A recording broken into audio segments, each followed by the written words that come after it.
All right, welcome back, everyone. Winter season 2025, Legacy Leagues in Massachusetts. We are back. I'm excited. I'm your host, Cade. I'm joined by my boys, Matt and Damien. We got a lot to talk about, a lot of strong teams this season. 6 of them, but very talented. All of them have a lot of good players, all-stars for each one. I don't see a very one-sided league this year. I know in the past few years we've had some teams that, struggling to get a win, but I think we're going to see a lot of good games this week, or this year, sorry, excuse me. But we did see a lot of good games this week. And we'll go right into it, talking with our first game, which is also our closest game. That's OTM versus Top Dogs. And OTM pulled up a comeback, 86. They took this one 86-81 against the Top Dogs. Yeah, they were down about, I think, around 15 points in that second half, but they pulled it out. And that's thanks to new to the Legacy League, Shaq Murray. He had 36 points, I think the highest score of the night. He looked incredible out there, just knocking down shots, kind of getting whatever he wanted.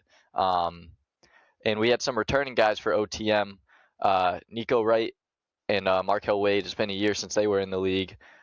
Nico dropping 15, Markel dropping 12, and my boy Terrence Gallo coming back, as he always does, dropping 12 points. And yeah, they looked great out there. They played against a very veteran team. Everyone on Top Dogs has multiple seasons under their belts, and coming off of a championship, Sean Yard, he dropped 32 points for them. Wasn't enough. They kind of let up defensively in the second half. I think that's what they struggled with. I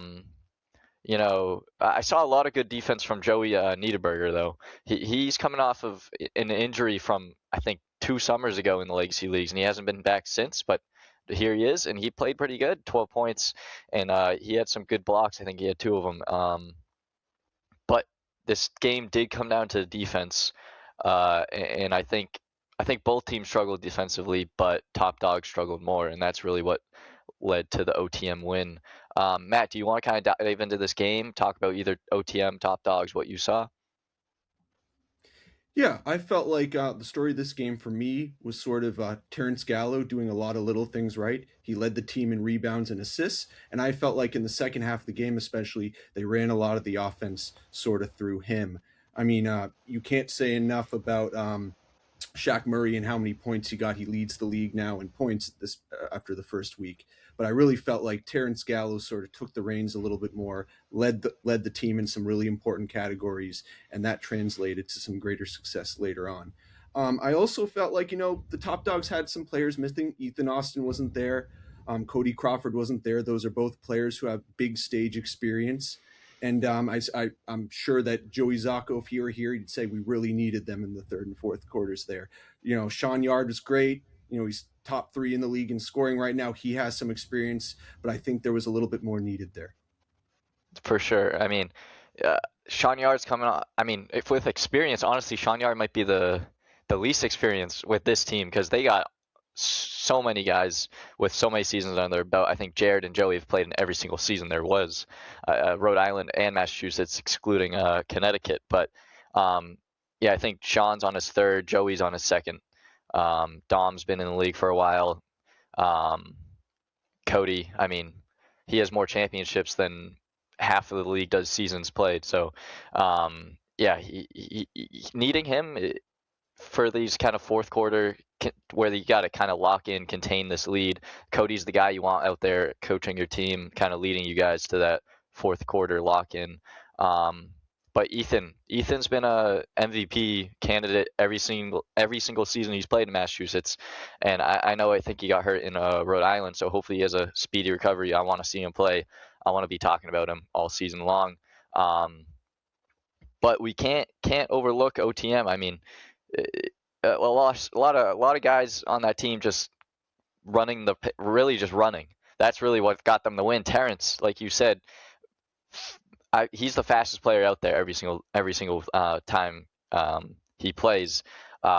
He would get the ball at half court. There'd be like 2 Top Dogs side to side with him.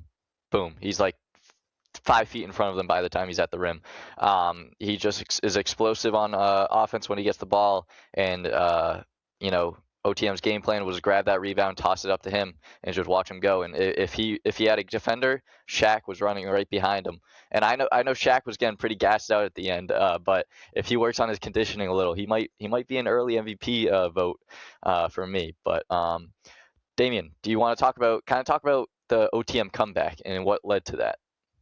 Yeah, absolutely. So what I noticed in the OTM comeback was the top dogs were playing great first half of the game. They were really shooting out really well, and they were really distributing the ball very well. Something I've very noticed out of the 5 players they had, all those players scored above 8 points and very contributed on all members of the field. Of course, Joey Zacco did foul out of the game. Fouls was a problem with him, but of course, it's at the very end of the game. So, but what I really noticed is OTM did a great job in the paint, especially for number 40 and number 9. They really controlled the paint, and that's how I kind of noticed the score start to tip, was when they kept pressing the paint. Terrence, I was amazed. My first game watching him, he was flying out of the stadium. Like it was crazy to watch him play. He was so fast with the ball. Definitely probably my favorite player to watch so far in the league this early season. But I was very, very impressed with the top dogs though, because they showed up with 5 guys. And towards the end of the game, you could start to see they were getting a little gas, but I still was very impressed with their conditioning and how they're able to stay in the game with only one sub. It was very impressive to me. Last season, the top dogs were in the same boat where they only had like 5 guys every other week, so Yeah. they're getting their conditioning in. They're going to need it if some guys aren't coming back as soon as they hope. But yeah, I tell all the interns and even my boys when I had some teams the first week, I'm like, watch out for Terrence. He might be the shortest guy out there, but I guarantee you will be dunked on him once or twice this game. He's like a I always tell flash. guys to watch out for him. Yeah, he just comes out of nowhere. Whether that's put back dunks, rebounds, he's just always above you. And when he's standing, he's below you. So it's not something you expect. But yeah, I think that wraps up that game. We'll move on to our next one. We'll go with Who's Next versus Gangrene. Who's Next took this one in a pretty dominant fashion, 85 to 68 over Gangrene. For Who's Next, this is like an all-star team right here. All these guys have played before, besides one guy I'll mention. All of them have been all-stars in the past. Some of them champions, some of them just been to the finals 3 times. Kevin's been to the finals 3 times. Y'all has been to the final once. Jay Sean's been to the finals. Yeah, a lot of experience from this team in a very short amount of seasons. I think they all have played 3 or less, but they all have made it very far in the postseason. So a lot of dogs on this team, and a guy with no experience actually led the way for them, which is interesting. EJ Pemberton, he led the way with 18 points, followed by Yalo's 16, Kevin's 15. Yeah, so the one fresh face for this team scoring the most is very interesting. We've talked about teams in the past kind of, converging and making these so-and-so all-star teams to play and go for the title for it. And honestly, they don't usually work out. Too many guys to feed on the team. Guys don't really want to give up their all-star spot to this guy. They want to be the guys averaging 20. And it just has, I've seen it happen over and over, and it usually doesn't work out. But I do got to say, a lot of these guys are, they're pretty humble guys. I know Darwin's gonna sit back and let some other guys score. Angel has been an all-star a couple times. He'll do what he needs to do to win, and he won't really talk about it.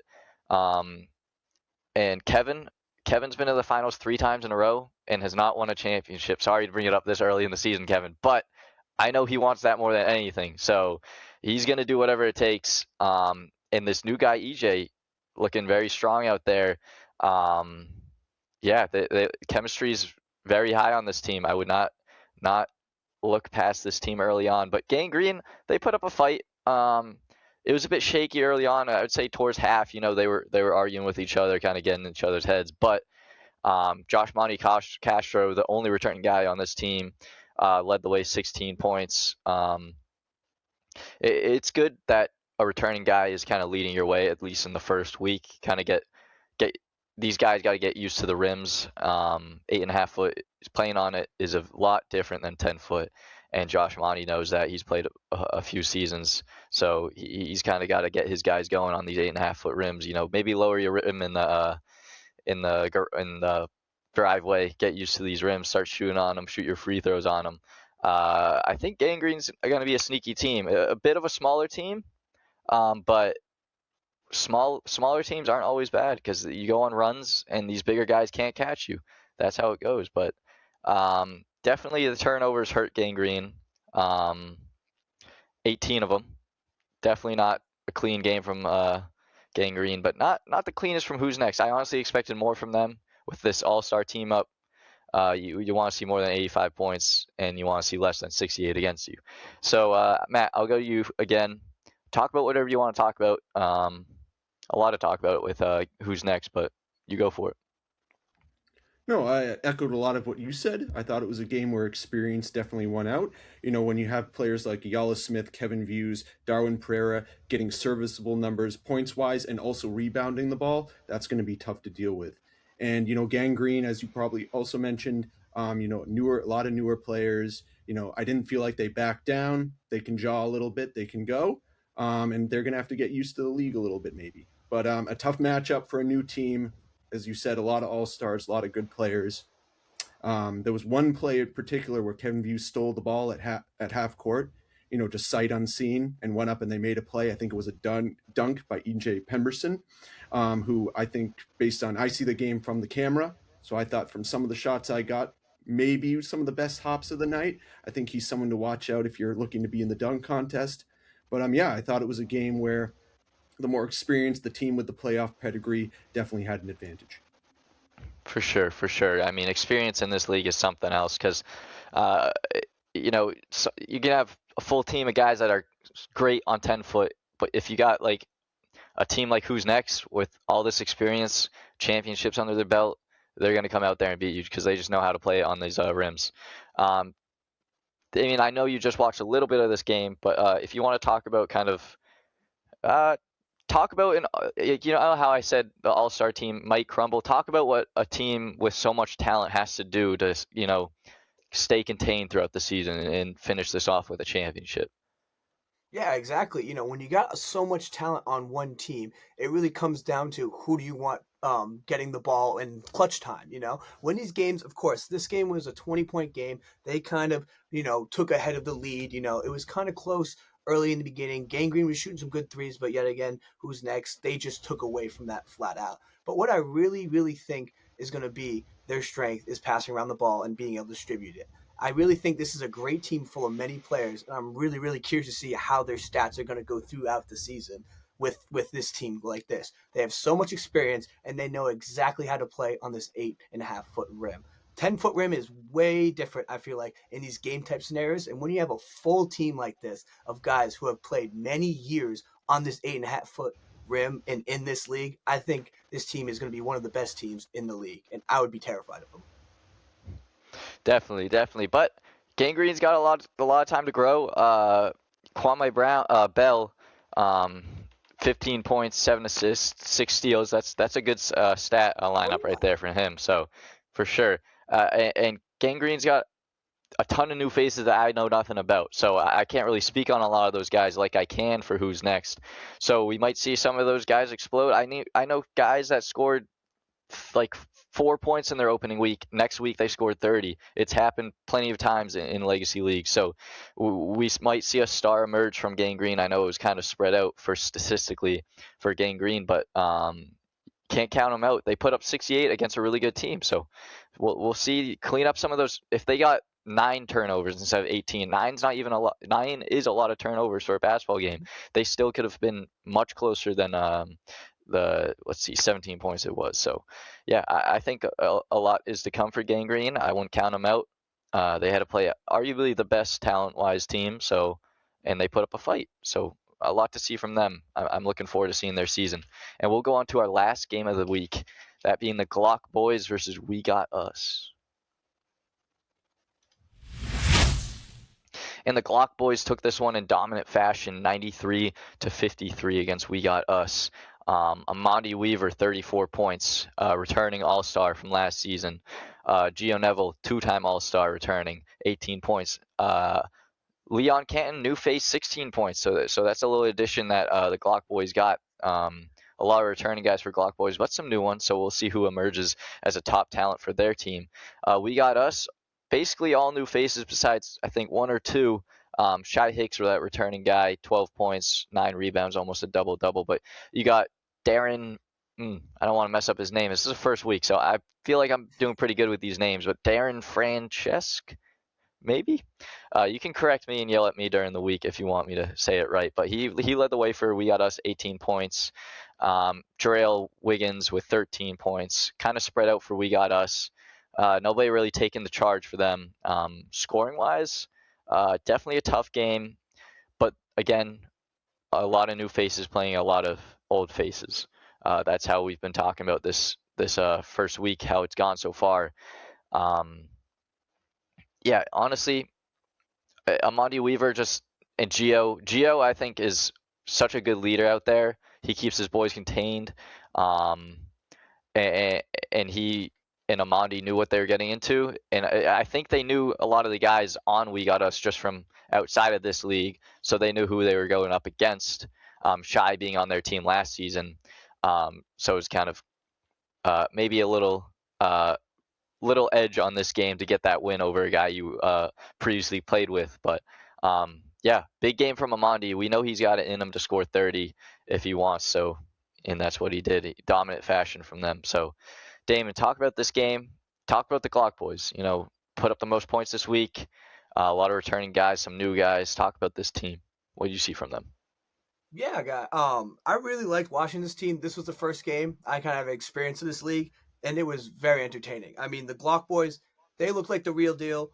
Not gonna lie, guys, I had them in my power ranking as the number one team. After watching them, I think they do everything about basketball very well. They shoot the three ball well. They can attack the rim very well. I just want to shout out Canton.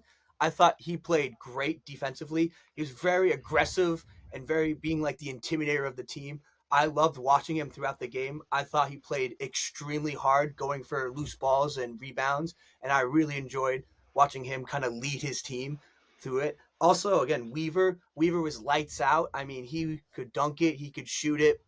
He played his role really well. I really liked how they substituted their players. They made sure everyone got some great time, and I feel like most people played their role very, very well. I mean, they have four guys with over 13 points in this game, so they were very well at passing the ball around and distributing it. And overall, I really think this team might be the best team in the league.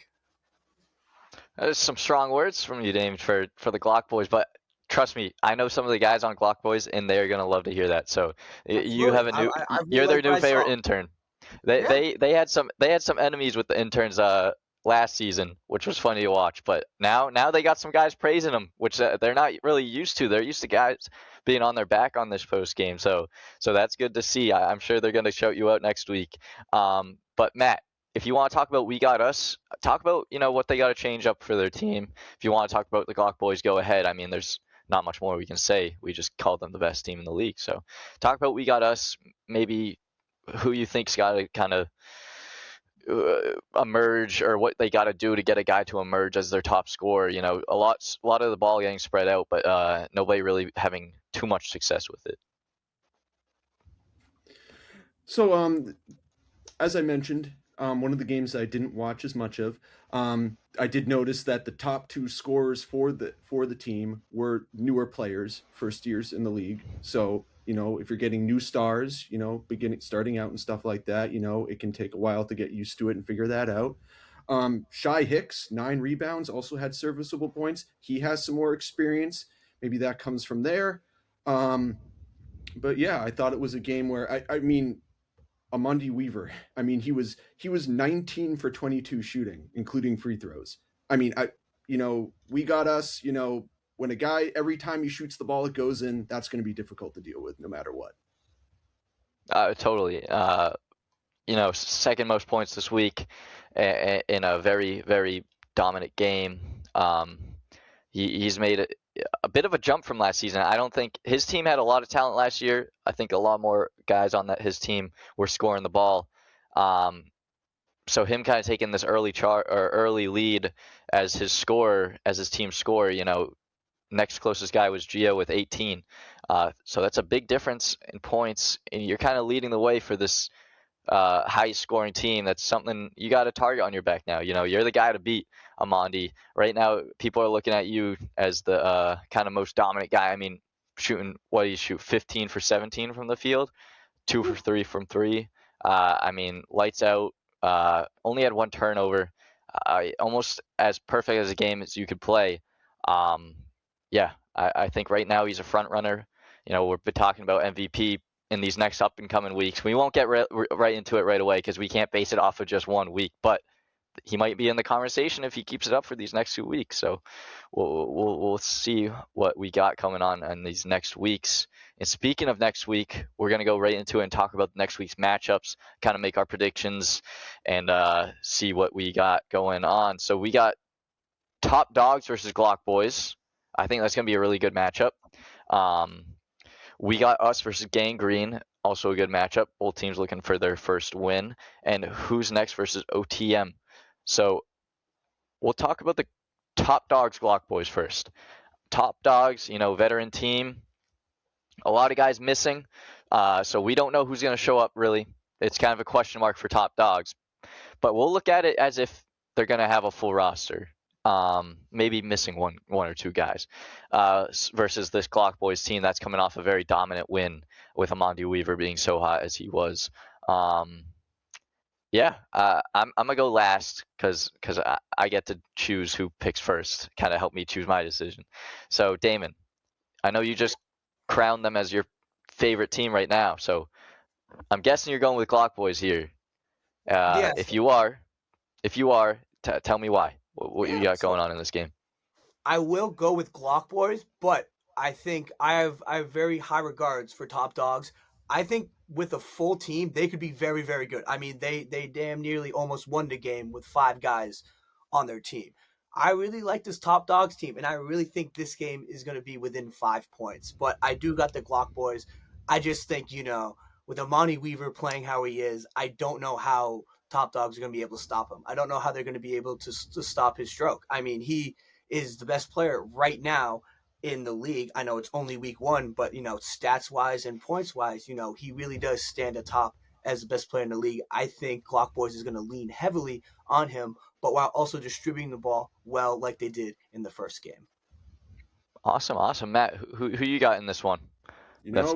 Top Dogs got the president. You can't go wrong with that pick.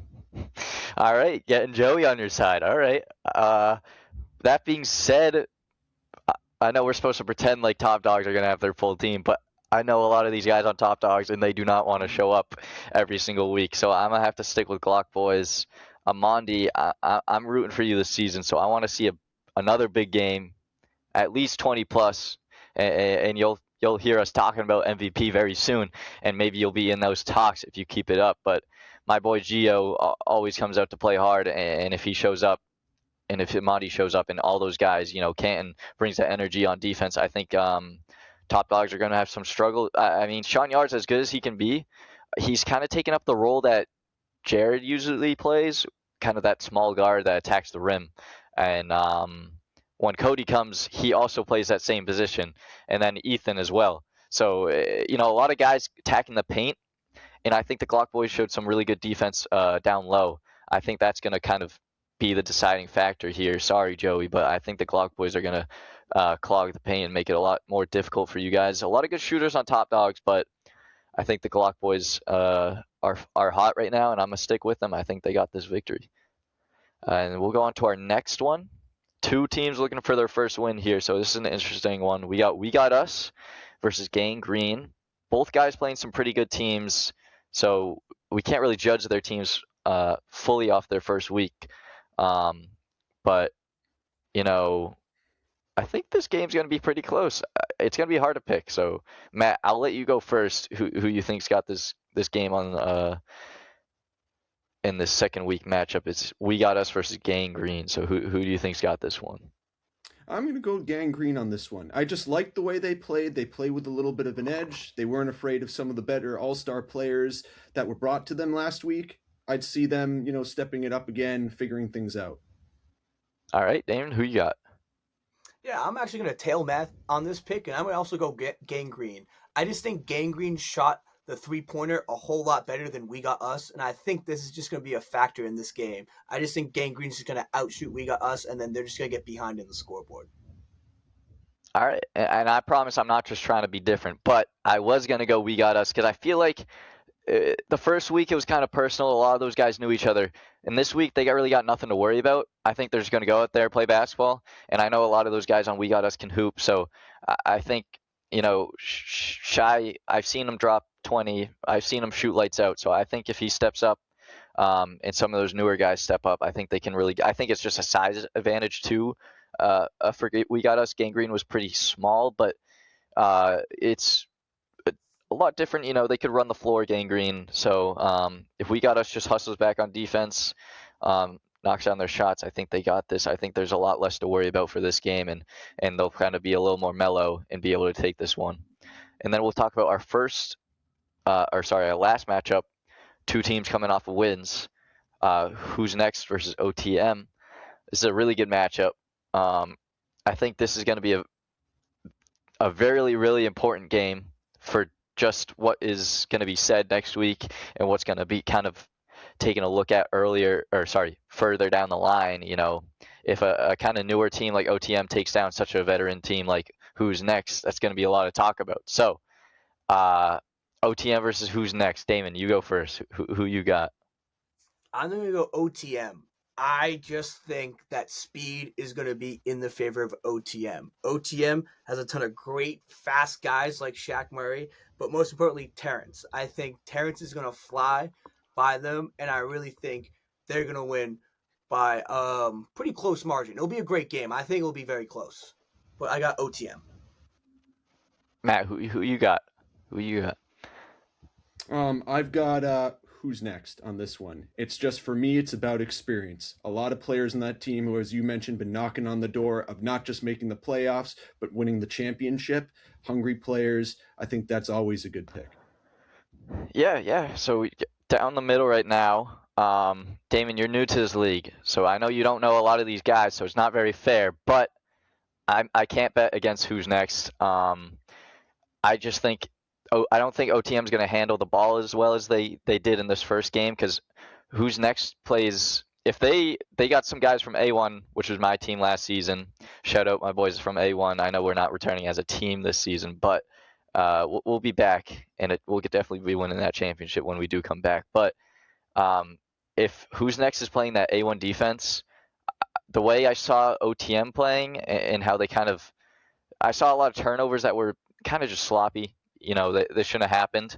Who's Next is gonna just see that they're just gonna play how they play that A1 defense, which is kind of like a bit of a press. And I don't think OTM is gonna be able to get past that press. And I think this is gonna be a Who's Next. May I say blowout? OTM might hate me for that, but I can't. I got to keep it real here on the podcast. I think Who Next is going to win this one in dominant fashion. It's just a question of who's going to be their leading scorer, really, because all those guys could be it.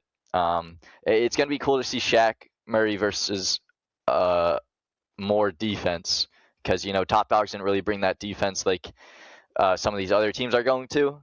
So this is going to be a good game for Shaq to kind of show if he's that dog that is going to be dropping 30 every night. We're going to be talking about him in a couple of weeks as an MVP candidate.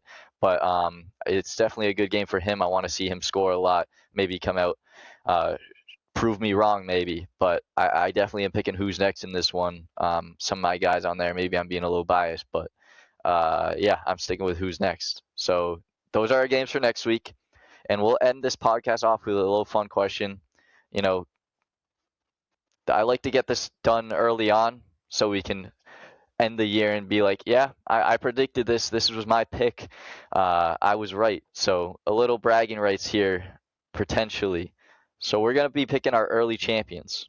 You never know what's going to happen down the line. Injuries, guys, they're just season's not going their way. You never know what's going to happen. But it's always fun to do this as early as possible, so you get the bragging rights saying, yeah, I predicted this week 1. So we're going to be picking our early champions, I'll let you guys go first because I think I got mine picked. But Matt, I want to hear from you. Who's your early champion? I think Kevin Views finishes the story that he left off at the end of the summer, and who's next is the winner. All right, Damon, who you got? Brian with Glock Boys with a Z, with a Z. With a Z, boys with a Z. A lot of interesting names this season. Yeah, I was gonna touch on that. I think we gotta be a little more creative, boys, next season because a lot of them's like just sentences. Yeah, A lot of these are just sentences. We got to get some more creativity with our names. Just shoot me a text. I can create y'all some banger names. Trust me. Shout out Party Crashers. Few seasons ago, we got to make a comeback. But I'm gonna go with my boys. I'm gonna ride with Matt's answer. Who's next? Kevin's season is this season. I'm telling it. I'm setting in stone right now. 3 losses in the finals. There's no way. I'll clip this and save this for later in the season, but there's no way he is not winning a championship this season because you cannot go 0-4 in the finals if he does make it to the finals. If you don't win a championship, Kevin, make sure you don't make it to the finals because I can't defend it after 4 losses in the finals. But just too many guys on who's next that are hungry to win. They're here to win. They're here to win, number 1, 2, have fun. So fun comes after. They just got to make sure they win. And I have so much confidence in that team and a lot of just Massachusetts hoopers on that team. So, yeah, one for Glock Boys, 2 for who's next. Maybe we'll see a third team, or sorry, a fourth. There's 4 other teams. Maybe we'll see one of those 4 other teams come out and surprise us at the end of the year, but that's something to look back on in a lot of weeks. We got week 2 ahead of us, and that about wraps it up for this week's post game. Shout out my boys Matt and Damien for joining me. I've been your host Cade. I'll see everybody next week. Thank you.